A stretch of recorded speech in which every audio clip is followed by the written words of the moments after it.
Coming up in this video, I get started on one of the most insane exhaust systems I've ever fabricated. But first things first, let's fire up this absolute unit.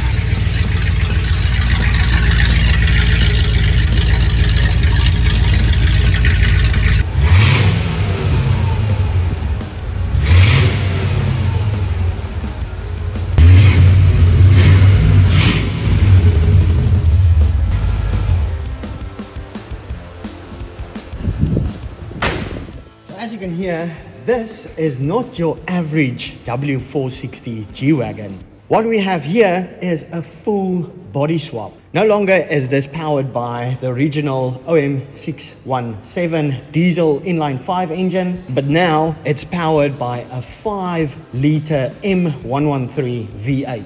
Not just that, this G-Wagon now has a ML500 chassis underneath. Brakes, suspension, everything including the 4-wheel drive. So how cool is that? But obviously there is still a lot of work to do. So the next thing on the list to do on this is going to be to build one bad-ass exhaust for it. And that's exactly what I'll be getting started on this week, fabricating a full new system. And when I say a full system, I mean designing something completely custom and unique. Equal length headers I'll be building all the way out the back. So we'll have one exit on this side and then another exit on the other side. Now I do have these tail pieces, but this is just for mock-up and so my creative juices can start flowing, but we'll get started over here first. I definitely have my work cut out for me, but let's just get started.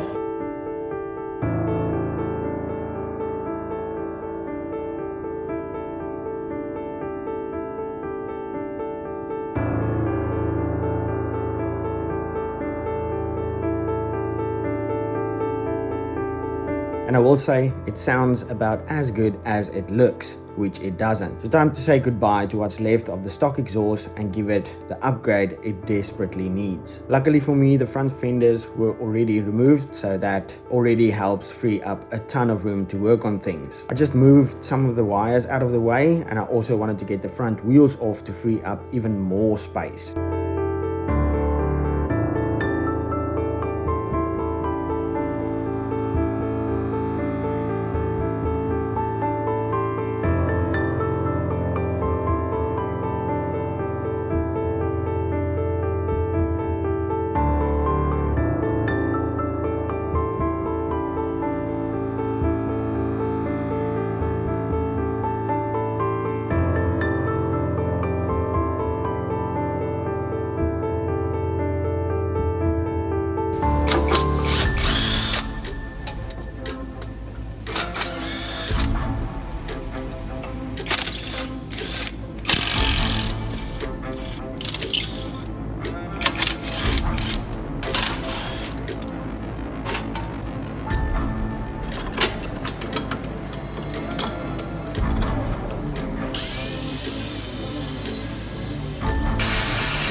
And of course, the very last header bolt just had to be a pain in the neck.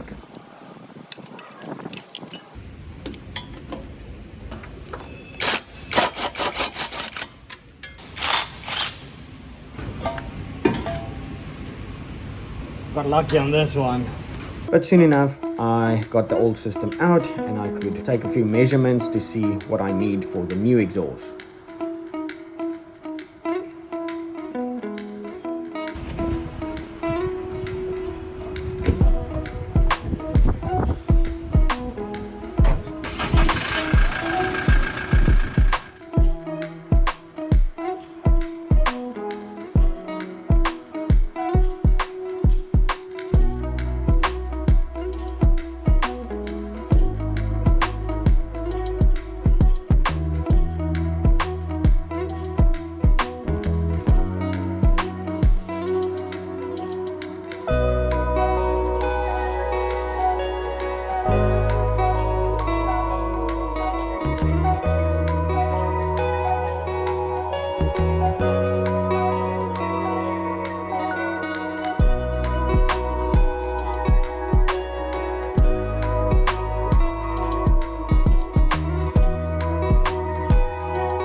Now this is next level fancy. So let's start off with the tube. So I have some 76mm left over.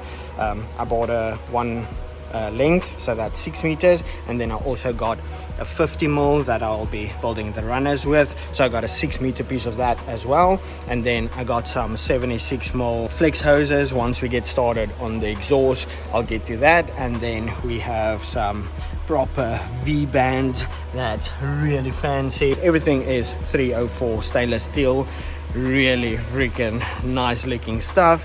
And then I have these four for each side, 90-degree 50mm, so that will be the starting point for the runners. And then I have this piece of 100 by 6mm flat bar. Now I wanted to go with a 10mm, but unfortunately couldn't find any, so I'm a bit worried that this might be a bit too thin, but I'll just be really careful for it not to move around. So I think let's get started on this and figure this part out first. So with this piece, I wanted to cut new stainless flanges for the new exhaust headers, so I marked out where it needs to be cut, and then I'll take it to a machine shop to cut everything for me. There's no way I could get these holes cut out myself. The stainless is just super hard, as you know, and the best thing to do is just to take it to someone that has the right equipment for the job. Okay, my idea for the stainless steel flange turns out it's not gonna work. I talked to a few people and got some advice before I spent a bunch of money getting this part laser cut. It can't be CNC cut, it needs to be laser cut. But the 6mm stainless steel apparently is way too thin. If you need to do stainless steel flanges, you should at least start with a 16mm or thicker piece. This 6mm piece I wanted to use, apparently it might move around so much that it can pull out the bolts out of the head, so that's gonna be a very bad situation. We don't want that. So with that idea not working out, I decided to just cut the stock exhaust flanges off, clean them up, and then reuse them. Honestly, I should have done this from the start, but oh well, let's just move on, get into the fun stuff of building a 4x1 collector. Or I need to build two V8. Now before I start on the collectors, I need to build a jig to help me build them. Building something to help me build something else, if that makes sense, but you'll understand soon enough. So using a few pieces of steel laying around, I cut everything I'll need to build this thing.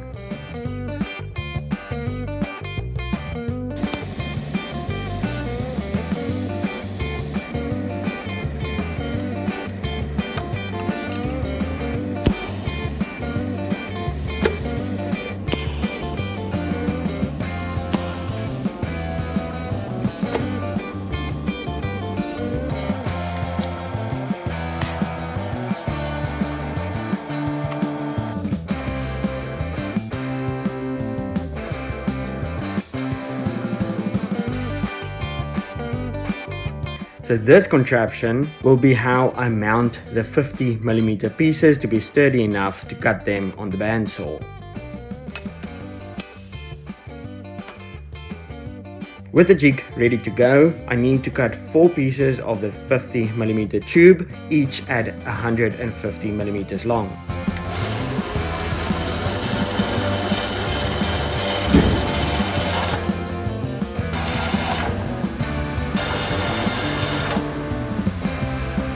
Then to measure around the tube and divide that into 4 equal parts and then mark them out. I use a piece of paper as it makes it pretty easy to do.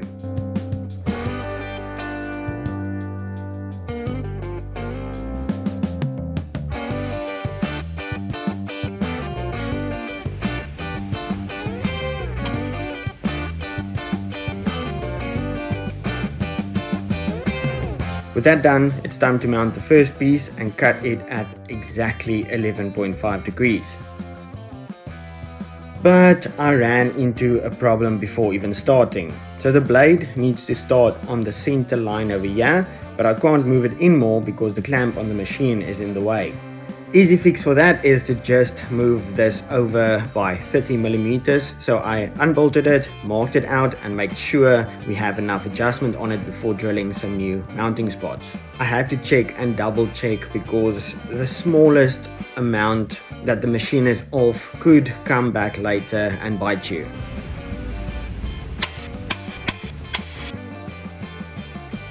That's more like it. Now we can get started. So cutting at this extreme angle, you need to be patient and take it slow, making sure to cool off the blade as you go. It really does help.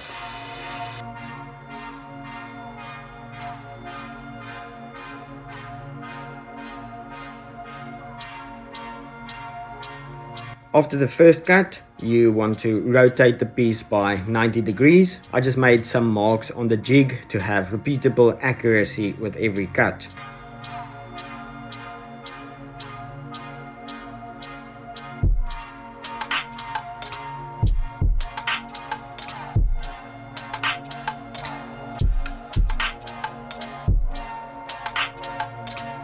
That came out perfect. So I spent the next couple of hours cutting 4 of these. That'll make up one of the collectors.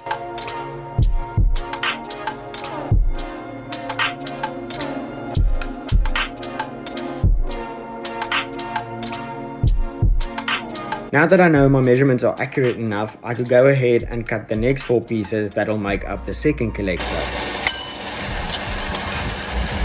But shortly after that, on the last cut, the bandsaw blade broke. But I picked up a new blade the next morning and finished up all of these.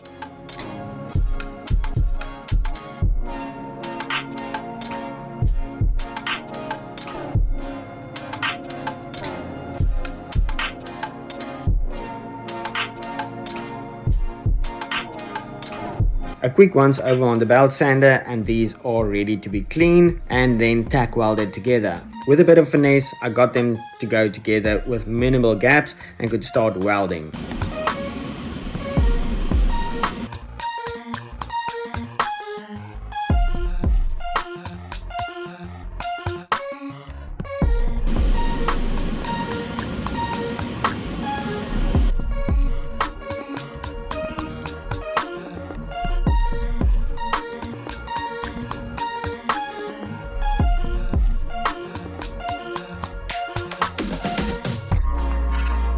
I knew this wasn't going to be easy, so for some reason we have a big gap in the middle over there. So these two, I'll need to take it over to the belt sander, get them nice and flush so that there's no gaps, and then I can go ahead get this one completely welded up, or these two, and then I'll get these two welded up and then we can add them together.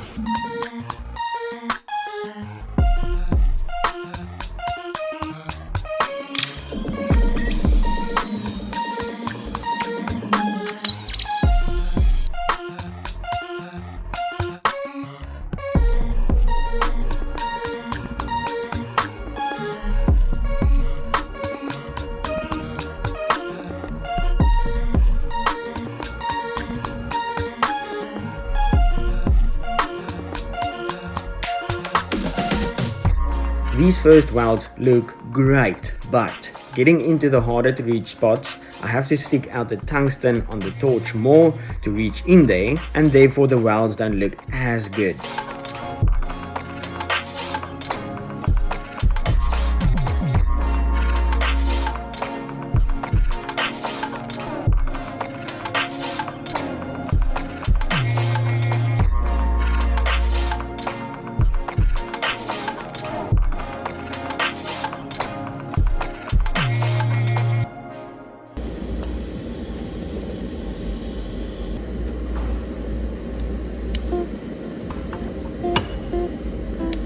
I also used the smaller number 4 cup to help me get in there, and it doesn't look too bad.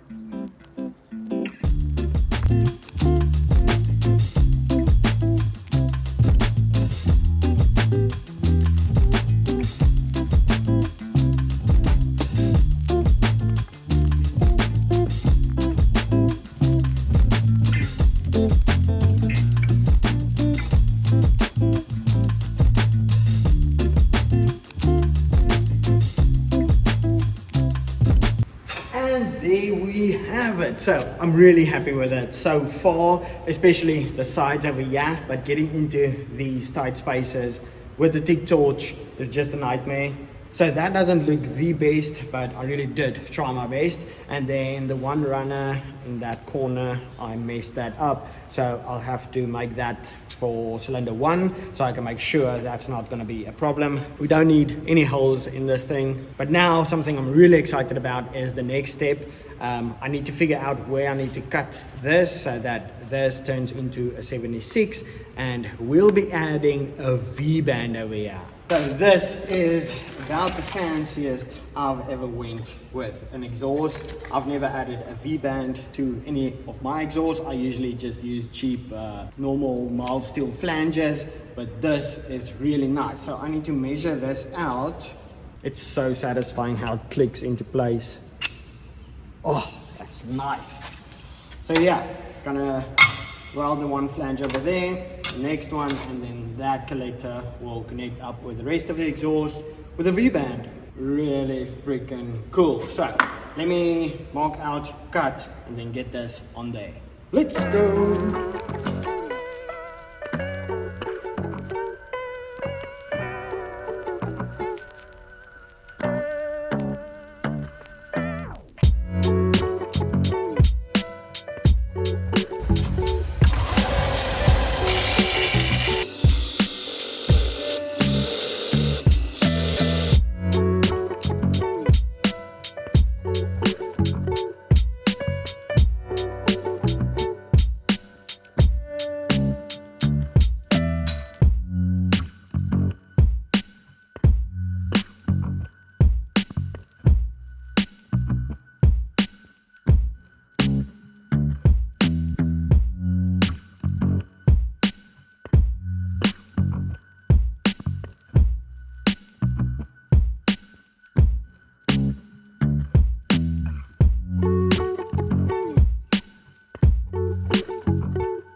What a week this has been, but I think the end product came out looking amazing.